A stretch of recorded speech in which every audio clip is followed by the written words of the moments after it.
This is our ECEN 390 project, mini RC generator. My name is Jared Wadsworth and my lab partner is Trevor Williams. We originally started working on this to try and find an alternative energy source for robotics.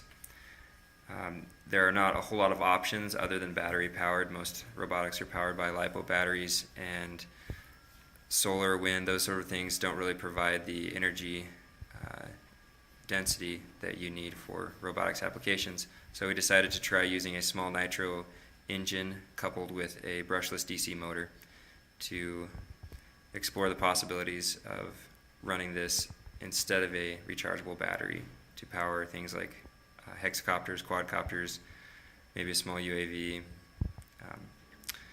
And Trevor is going to walk us through what it actually takes to make this work.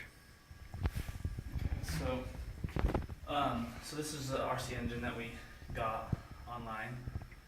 Basically, you have a muffler here that when you're running, it will actually pump the gas up through it. There's a throttle, there's the things, and as this engine runs, it'll spin the brushless DC motor.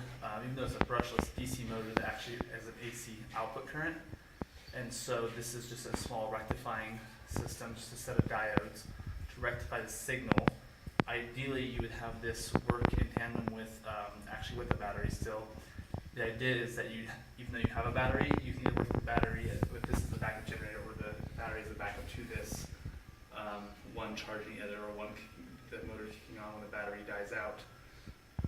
Because the battery works like a giant capacitor, with the motor, it'll actually charge while the motor's running.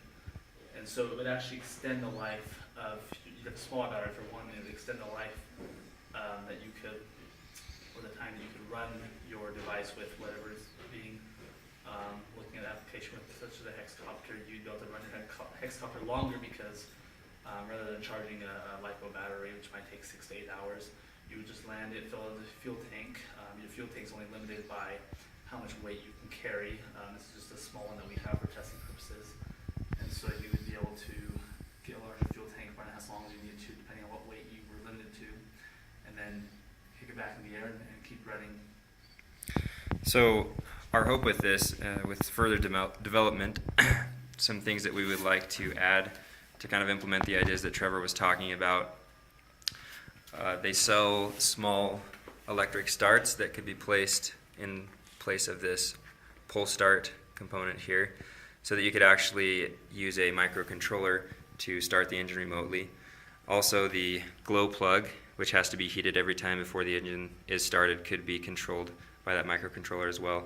We would like to attach a servo to the throttle, and because that's the only 3 controls that you really have with this engine and all that's required to start it, you would be able to start this remotely, and you could either run it as a primary and have a backup battery that would kick in if your engine died, or you could run it as a backup to a larger battery, and when the battery dropped below a threshold voltage, you could simply start up the engine remotely and run until your fuel ran out, and then you would be able to extend the life that way.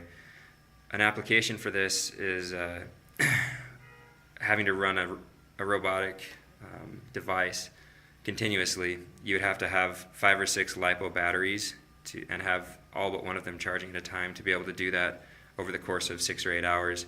Whereas with this, you would be able to stop your operation for a minute, fuel up, and start again. And so that would allow you to get a lot more usage in a given time frame from your robotics.